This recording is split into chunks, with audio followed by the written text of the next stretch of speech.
Ce soir, nous allons aborder un seul sujet. Pour notre émission Moment de grâce, nous n'aurons qu'un seul thème.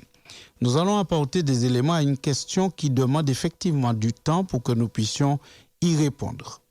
Voici la question. Alors, l'auditrice qui nous a envoyé cette question nous dit ceci. Dans une de vos précédentes émissions, vous avez dit que le choix du conjoint était plus important que les noces, que la fête qu'on pourrait faire. Maintenant, est-ce que vous pouvez, sur la base de la Bible, nous donner quelques éléments pour faire le bon choix?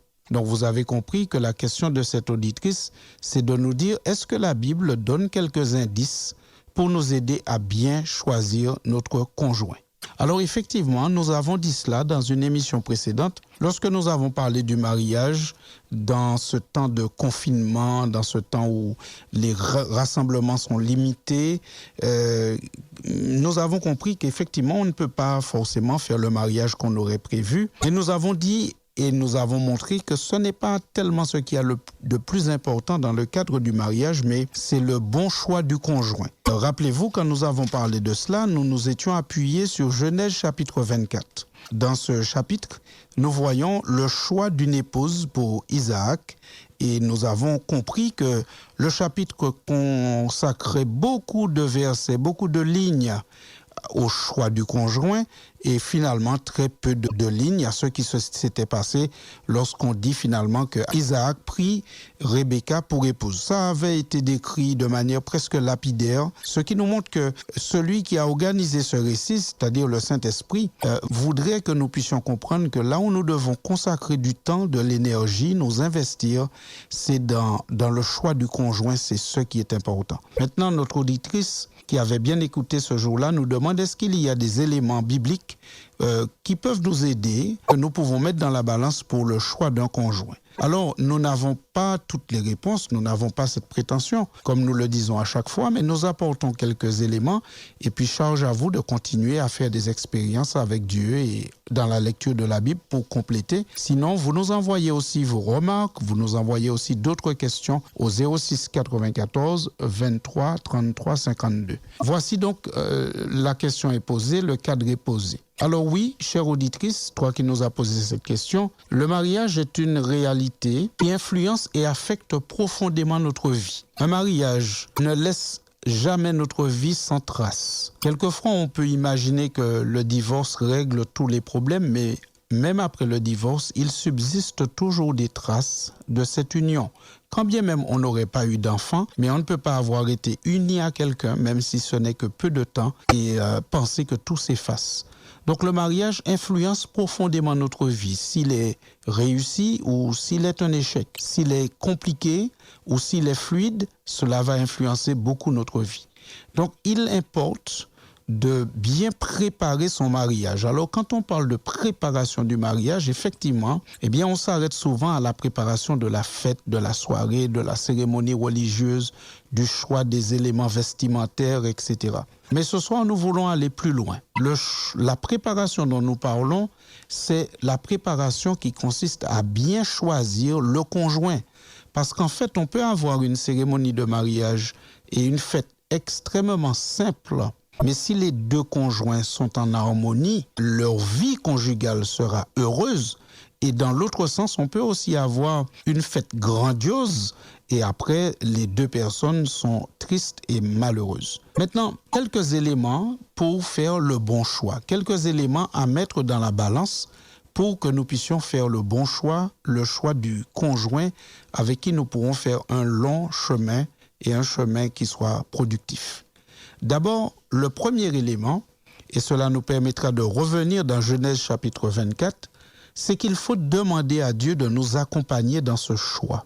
En tant que chrétiens, nous croyons que la Bible dit que Dieu sonde les profondeurs de la pensée de l'être humain. Dans l'évangile de Jean, il nous est dit que Jésus n'avait pas besoin qu'on lui rende témoignage des personnes parce que il savait ce qui était dans l'homme. Par conséquent, Dieu connaît ceux qui sont en face de nous beaucoup mieux que nous-mêmes. Parce que Dieu voit ce qui se passe dans le cœur. Il ne voit pas simplement les actions, il voit aussi les mobiles, et les motivations où l'autre veut arriver et d'où il part.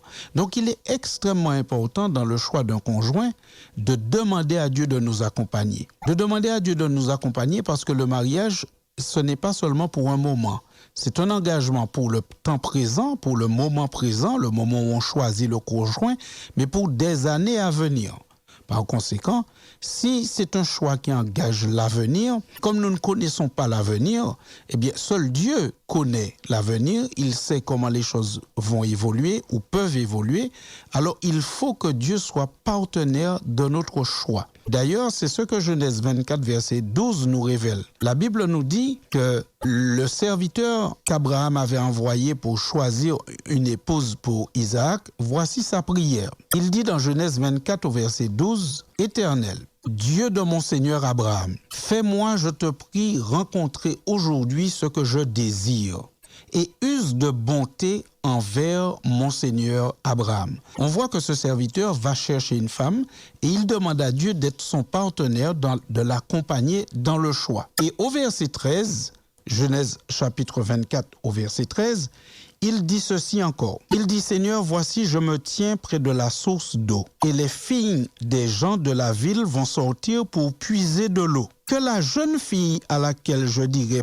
penche ta cruche, je te prie pour que je boive, et qui répondra, bois, et je donnerai aussi à boire à tes chameaux, soit celle que tu as destinée à ton serviteur Isaac.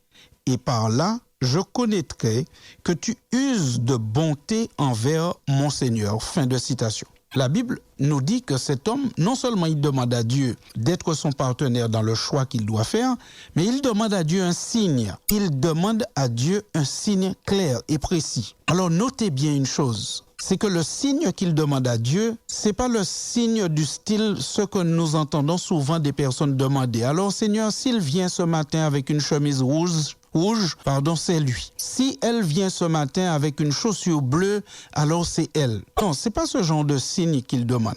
En fait, ce qu'il demande à Dieu, il demande à Dieu un signe, mais un signe qui révèle sa personnalité et son caractère. En fait, la prière qu'il fait, on pourrait aussi la traduire ainsi.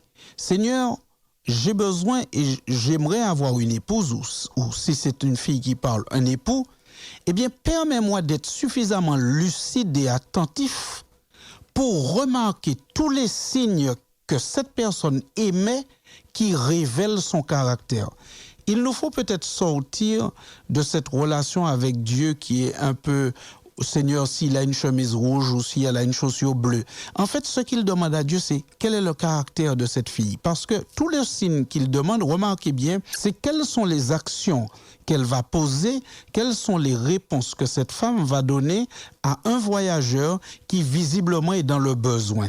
Donc, c'est une révélation de son caractère. Seigneur, permets-moi d'être attentif, signes qui révèlent son caractère, les signes qu'elle va émettre dans son quotidien, dans sa manière d'être avec moi et avec les autres. Et c'est là que nous comprenons que la prière est importante, mais il faut sortir de cette prière parfois infantile où on dit « Seigneur, écoute, s'il a une chemise bleue ou autre ». Non, ce qu'il faut, c'est « Seigneur, rends-moi intelligent, rends-moi attentif, donne-moi le discernement afin que je puisse remarquer et comprendre avec qui j'ai réellement affaire ». C'est important, cette première partie. C'est important pourquoi? Parce que le mariage en lui-même ne rend pas les gens meilleurs. Le mariage ne rend pas les gens meilleurs par magie. Ce n'est pas parce que quelqu'un est menteur ou tricheur que brusquement après le mariage, après avoir reçu l'imposition des mains de l'homme religieux qui va conduire la cérémonie, que brusquement, pouf, comme par magie, il va changer. Non, le mariage en lui-même ne rend pas les gens meilleurs. On a besoin d'entrer en action avec une personne qui présente déjà un potentiel, qui peut se bonifier avec le temps, mais qui présente déjà un potentiel qui va dans le sens de ce que nous recherchons. Et c'est pour cela qu'il faut que ceux qui prétendent se marier passent du temps en prière pour demander à Dieu du discernement et de la sagesse, qu'ils prennent aussi le temps d'entendre les remarques des personnes qui nous aiment à propos de notre prétendant ou prétendante.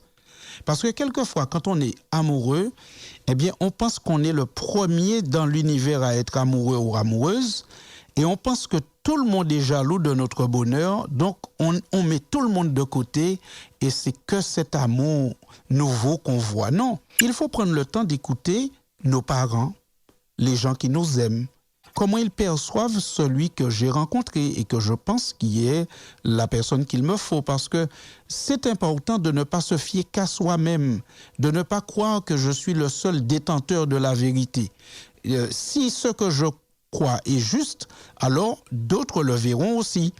Alors c'est bien possible, hein, ça existe, hein, qu'il y ait parfois des personnes jalouses de votre bonheur ou alors des personnes qui convoitent celui que vous ou celle que vous voulez et qui vont essayer de vous détourner pour, entre guillemets, récupérer cet oiseau rare. Ça peut arriver, mais ce n'est pas toujours le cas. Quelquefois, quand nos parents, des amis sincères, proches, nous donnent quelques conseils, nous disent, écoute, fais attention, je remarque quand même que, voilà, ne disons pas toujours qu'il est jaloux ou qu'il ne veut pas mon bien. Prenons le temps d'entendre ce que les autres disent. Ça ne veut pas dire qu'il faut faire bêtement ce que les autres disent, mais mettons ça dans la balance pour arriver à une analyse plus fine. Troisième élément, il faut prendre le temps de fréquenter la personne assez longtemps pour pouvoir discerner et avoir suffisamment de signes de sa personnalité. C'est vrai que dans le cas qui nous occupe, Genèse 24, ça s'est passé, on a l'impression, assez vite. Il a prié, Rebecca est arrivée, elle lui a donné à boire à ses chameaux, et bien parfois on pourrait penser qu'on doit se marier aussi avec cette même vitesse, etc. Mais mes chers amis, l'économie biblique où nous lisons cette histoire n'est pas la même que celle aujourd'hui.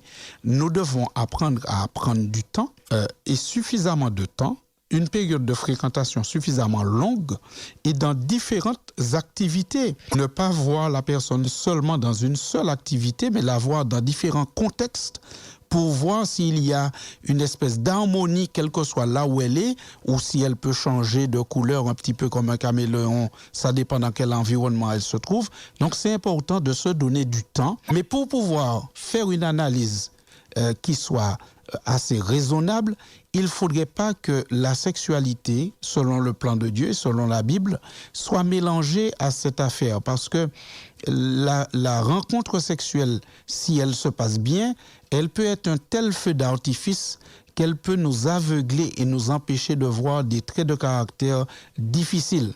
Alors quand on se rencontre au début et qu'on ne vit pas ensemble, ces traits de caractère, on peut passer dessus et être heureux de ce que nous vivons, l'expérience sexuelle et penser que c'est ça le bonheur. Mais après, on découvrira qu'en vivant ensemble, la sexualité, ce n'est pas une affaire de tous les jours. Par contre, la communication, c'est une affaire de tous les jours. Le partage, c'est une affaire de tous les jours. La manière dont l'autre nous traite ou nous valorise ou nous dévalorise, c'est une affaire de tous les jours. Et là, ces éléments-là sont les plus importants et sont plus importants. Et croyez, chers amis, chers auditeurs, qu'il est plus facile pour un couple d'apprendre à s'entendre sexuellement que d'apprendre à communiquer. Si quelqu'un n'a aucune disposition à la communication, au partage, à la générosité, au respect, ce sont des éléments plus difficiles à apprendre que la pratique de la sexualité. Donc voici déjà le premier élément. Faire de Dieu un partenaire.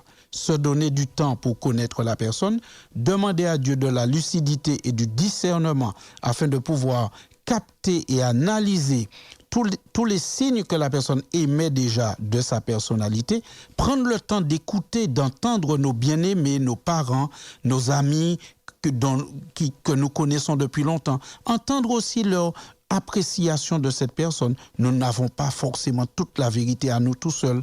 Il faut prendre le temps d'entendre cela et il faut écarter la sexualité de ce moment de découverte pour que nous puissions prendre le temps de nous découvrir sur les aspects les plus importants et qui sont les plus nécessaires après dans la vie de couple, la communication, le partage, le respect, la générosité, le partage autour des valeurs religieuses et spirituelles.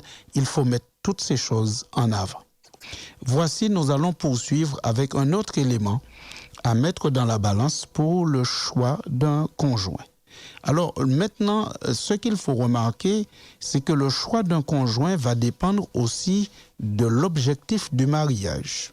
On se marie pour quoi faire? En fonction de ce pourquoi on se marie, eh bien, en fonction de cela, eh bien, nous choisirons un conjoint pour atteindre nos objectifs. C'est un peu comme nous choisissons nos chaussures en fonction de ce que nous allons faire. Si nous allons faire du sport, nous ne mettons pas les mêmes chaussures que si nous allons à une cérémonie ou encore si nous sommes à la maison et que nous avons besoin de nous détendre. Le choix que nous faisons dépend de l'objectif que nous avons, de l'objectif que nous poursuivons. Nous allons prendre dans le livre de la Genèse,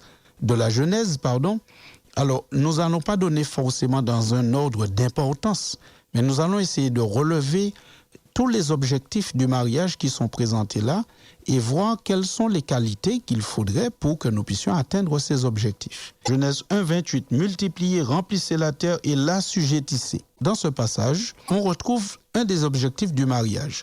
C'est qu'il faut se rappeler qu'au départ, Dieu a créé un homme et une femme. Au travers de cet homme et de cette femme, après que Dieu les ait unis, les ait rapprochés l'un de l'autre et les ait bénis, que Dieu va leur dire, vous aurez le privilège de pouvoir vous reproduire et vous aurez une descendance sur la terre. Par quoi va passer cette reproduction? Elle va passer forcément par la sexualité. À ce moment-là, il n'existe aucun autre moyen d'assistance qui puisse permettre qu'on puisse se passer du rapport sexuel. Donc l'homme et la femme, pour se reproduire, ils auront ce rapport sexuel. Par conséquent, il faut qu'ils aient une attirance physique l'un pour l'autre. Il faut qu'il y ait une forme d'alchimie, il faut qu'il y ait une étincelle qui s'allume dans le cœur et dans les yeux quand ils se rencontrent. D'ailleurs, quand Adam, la Bible raconte le premier moment où il voit Ève, lorsqu'il se réveille de ce sommeil et qu'il voit celle que Dieu lui a préparée, quand vous lisez cette histoire, vous avez l'impression d'un émerveillement. Adam s'émerveille, il est sous le charme.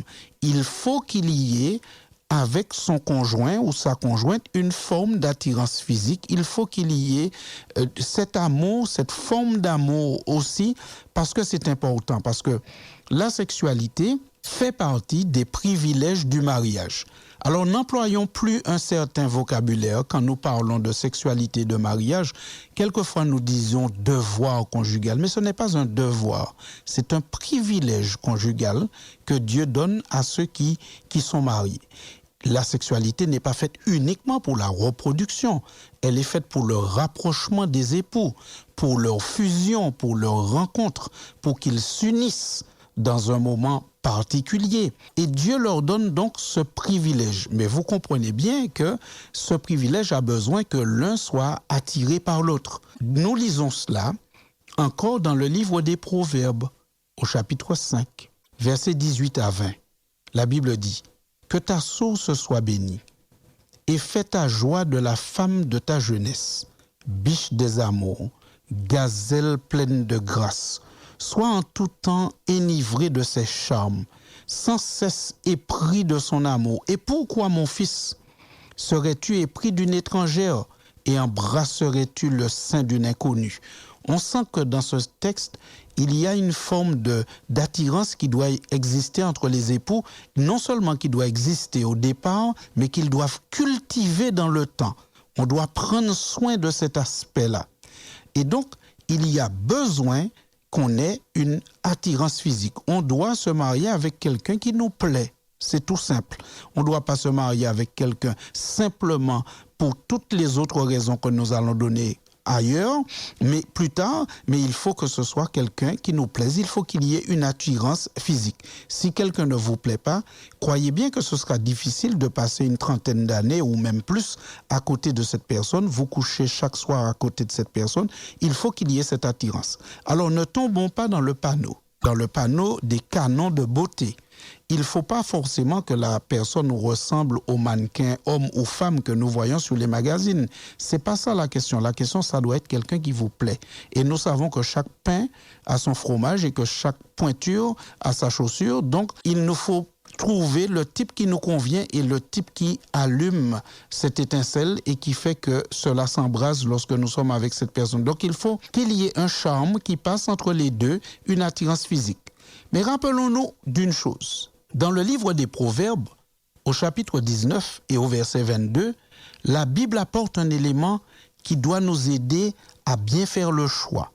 La Bible dit dans Proverbe 19, verset 22, « Ce qui fait le charme d'un homme, c'est sa bonté, et mieux vaut un pauvre qu'un menteur. » De par ce verset, nous comprenons que le charme d'un individu n'est pas seulement son aspect physique.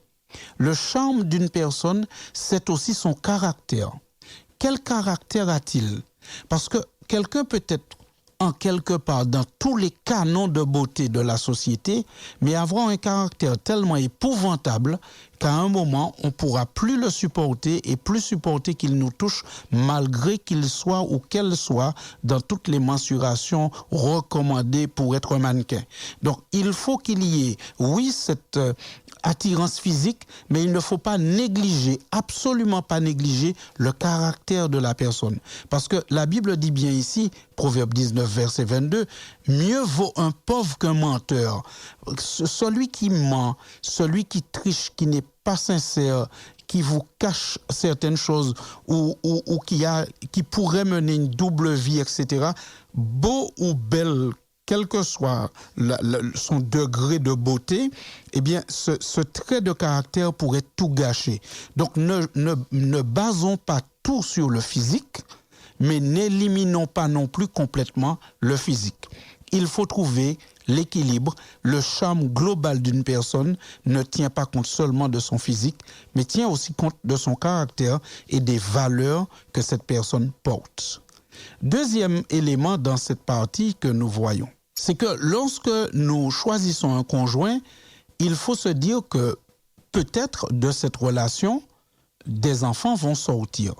Des enfants vont être issus de cette relation. Et donc, il y aura un travail d'éducation à faire. Il est possible qu'un couple puisse ne pas avoir d'enfants. Ce sont des choses qui arrivent. Et même s'il n'y a pas d'enfants dans un couple, ce que nous allons dire maintenant, c'est un élément important à prendre en compte. Si l'enfant venait à exister dans ce couple, soit par naissance ou soit par adoption, il faut l'éduquer. Il faudra l'éduquer. Donc, il faut que les conjoints soient conscients qu'ils auront des valeurs à transmettre. Un enfant qui reçoit des valeurs divergentes toute la journée ou dans toute son enfance, c'est très perturbant pour un enfant. Donc, il vaut mieux choisir un conjoint, premièrement, qui s'engage dans la transmission des valeurs, qui s'engage s'il y a des enfants, qui s'engagent à participer à cette tâche d'éducation, mais également un conjoint avec qui nous aurions le plus de valeurs possibles en commun. Parce qu'il faudra transmettre ces valeurs-là à l'enfant. Et donc, par conséquent, il faut, au départ, pour le choix d'un conjoint, qu'on prenne le temps de discuter beaucoup, qu'on prenne le temps de voir, mais quelles sont nos valeurs ? Est-ce que nos valeurs s'opposent? Est-ce que nos valeurs se complètent? Est-ce que nos valeurs se rapprochent? Est-ce qu'elles peuvent trouver des points communs? Qu'est-ce que nous aurions à transmettre si demain nous avions un enfant? Et puis, surtout, est-ce que les deux présentent des signes comme des personnes qui s'engagent, qui peuvent s'engager pour partager les responsabilités d'éducation dans un foyer. Et cela aussi, c'est un élément fort important à prendre en compte dans le choix d'un conjoint.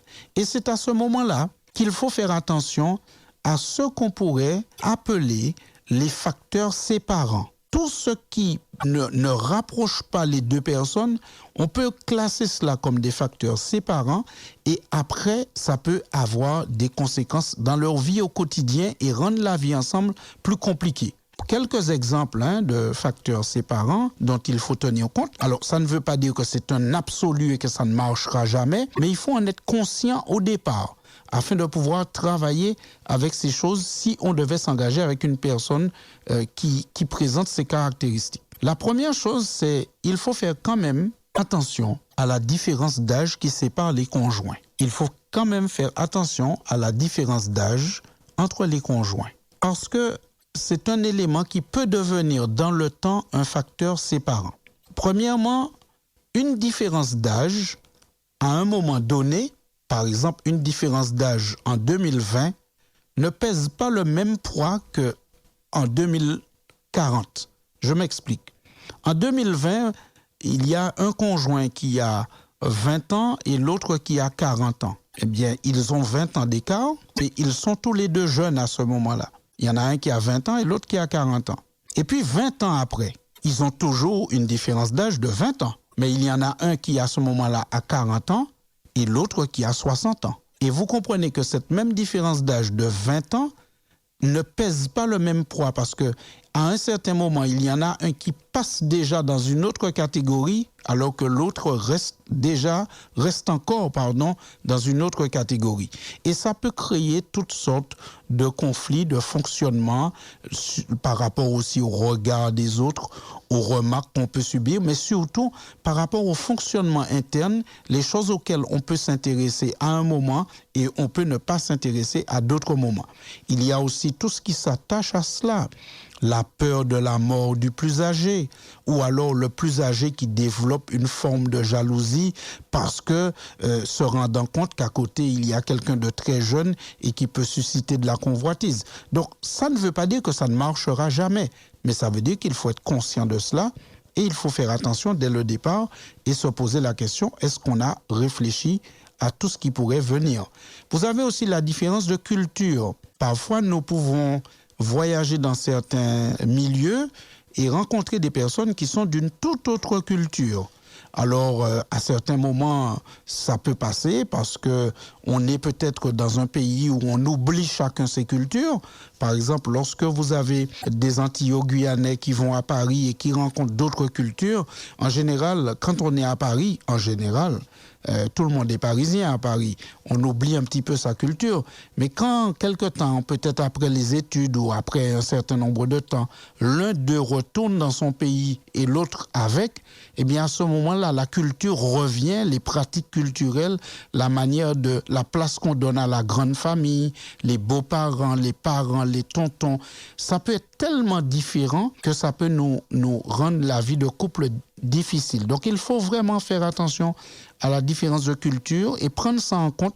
Là encore, je le répète, cela ne veut pas dire que le couple ne peut pas fonctionner, mais il faut qu'on soit conscient dès le départ et savoir qu'on aura peut-être des efforts à faire. Il y a aussi la différence de religion, la différence de pratique religieuse.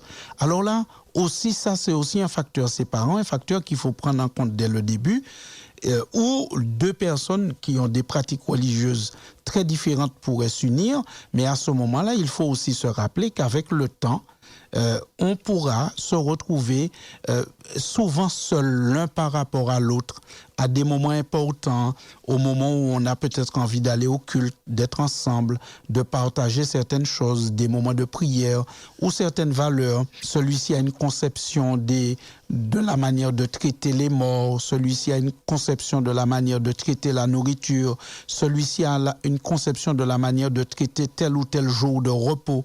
Et ça va faire que on va se retrouver dans des conflits parfois qui peuvent miner et saborder la vie de couple. Donc c'était le point important que nous avons vu. Puisqu'il y aura des enfants, puisqu'il y aura des valeurs à transmettre, essayons de choisir quelqu'un avec qui nous partageons le plus de points communs, le plus de valeurs, afin que nous soyons le plus proches l'un de l'autre, afin de pouvoir nous approcher. Et un dernier élément que nous tirons encore du livre de la Genèse, c'est que nous remarquons dans Genèse chapitre 2 au verset 15, Genèse chapitre 2 verset 15, nous remarquons que la Bible nous dit que Dieu créa l'homme et le plaça dans le jardin d'Éden pour le cultiver et pour le garder. Alors bien entendu, le travail que les humains devaient faire dans le jardin d'Éden n'a rien à voir avec la notion de travail aujourd'hui, puisque tu gagneras ton pain à la sueur de ton front est venu plus tard comme une conséquence du péché. Par contre, ce qu'il faut noter, c'est que il faut quand même, dans un projet de mariage, dans une analyse pour faire le choix d'un conjoint, il faut quand même tenir compte de l'aspect matériel. Alors, s'il est vrai que les chrétiens ne sont pas matérialistes, qu'ils n'ont pas comme objectif de multiplier des biens et des possessions sur la terre, mais les chrétiens ne sont pas des êtres éthérés. Nous ne vivons pas dans l'espace, nous vivons sur la terre. Et donc, par conséquent, nous avons quand même besoin, jusqu'à nouvel ordre, jusqu'à ce que le Seigneur décide de faire autrement, nous avons besoin quand même d'une certaine dimension matérielle pour notre vie. Nous avons besoin d'un minimum. Alors, il faut que les deux conjoints soient des personnes qui soient aussi capables de porter la charge d'un foyer en tenant compte des besoins matériels. Par conséquent, nous devons, au moment de cet engagement, dans le choix du conjoint, veiller à voir si c'est un conjoint, si c'est une personne qui est quand même capable de s'intéresser aux choses matérielles et de pouvoir aussi s'investir. La Bible, vous savez, nous l'avons lu tout à l'heure dans Proverbe 19, verset 22, la Bible dit « Et mieux vaut un pauvre qu'un menteur ». Le pauvre n'est pas forcément fainéant. Il est pauvre aujourd'hui, mais il peut travailler et changer sa situation. Il est pauvre, il n'est pas à la tête d'un capital, mais il n'est pas un fainéant. Par contre, je vous laisserai vous-même faire la recherche. Si vous cherchez dans le livre des Proverbes toutes les occurrences avec le mot fainéant, eh bien vous verrez que la Bible ne donne pas toujours une bonne opinion des fainéants. Et donc, le choix d'un conjoint doit aussi tenir compte de cela. Il faut que ce soit quelqu'un qui soit conscient qu'un foyer, un couple, a besoin d'une dimension matérielle pour exister et que ça doit être quelqu'un qui est prêt à s'investir, à travailler. Et parfois, travailler, ce n'est pas toujours simple, ce n'est pas toujours facile. Mais quand on a pris la décision de s'engager, d'être dans un foyer et de construire un foyer, eh bien, à ce moment-là, on doit savoir que on doit travailler, parfois à la sueur de notre front. Parfois, ça va demander de se coucher un peu tard. Mais le travail, la valeur travail est une caractéristique du chrétien. Le chrétien n'est pas celui qui se plaint tout le temps d'en avoir trop, ou d'en faire trop, ou de ne pas vouloir faire ce qui est peut-être trop difficile. Non, la valeur travail fait partie des qualités du chrétien et la Bible ne donne pas une orientation que nous soyons fainéants, mais que nous soyons travailleurs. Mais puisque Dieu est un Dieu équilibré, vous remarquerez que Dieu a pris soin de mettre dans les 7 jours de la semaine un jour de repos.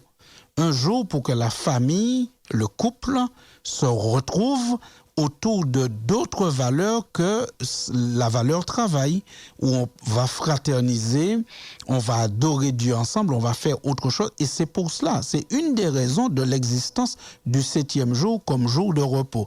Alors s'il est vrai que nous ne pouvons pas être fainéants, il est vrai aussi que nous ne pouvons pas être des activistes, toujours en train de faire, parce qu'il faut accumuler des biens, mais il faut penser aussi à prendre du temps pour notre spiritualité et pour se donner du temps avec sa famille. Un chrétien n'est pas un fainéant, mais un chrétien connaît aussi le mot qu'on appelle loisir. Un chrétien sait aussi faire confiance à Dieu et ne pas penser qu'il doit travailler tous les jours 24 heures sur 24, mais il doit aussi offrir des temps de loisirs. Donc, il faut que le conjoint ait cet équilibre dans la matière. Il ne faut pas que ce soit quelqu'un qui ne pense qu'à jouer. J'ai malheureusement connu un couple où il y en avait un des deux qui n'avait qu'une passion, jouer à des jeux vidéo presque 24 heures sur 24, un adulte marié. Et il ne faut pas que le conjoint soit ainsi. Il ne faut pas non plus qu'il soit versé dans le travail 24 heures sur 24. Il faut trouver cet équilibre entre le travail, l'adoration, la vie de famille, les loisirs. Et c'est tout cet équilibre qui crée le bonheur pour le couple. Alors j'espère, chère auditrice, que les éléments que nous avons apportés ce soir, même si ce n'est pas exhaustif, mais ça peut vous donner quelques idées, quelques pistes de réflexion à approfondir, des éléments bibliques pour le choix d'un conjoint.